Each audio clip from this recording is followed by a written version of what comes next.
Go. Hi, Miss Ginaline Aquino. Can you tell me about yourself?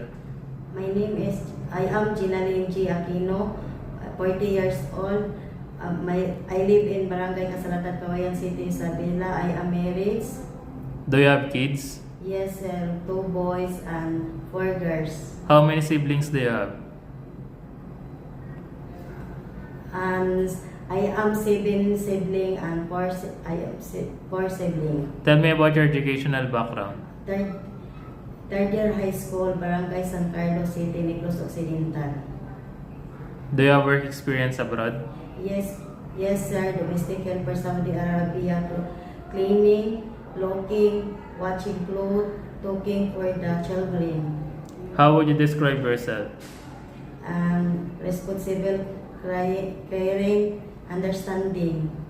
Do you have any tattoo in your body? No, Did you undergo any kind of surgery? no. Why do you want to work abroad? Because I'm finishing 2 children school. Are you scared of dogs and cats? No. Give me your idea how can you take care of naughty children and children with tantrums.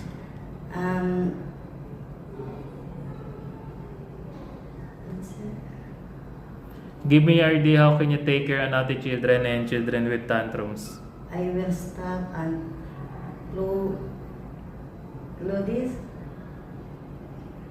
Lastly, what is your message to your future employer? Departure employer. I will promise to do. I will promise to do you do have the good worker and promise to finish contract. I thank you.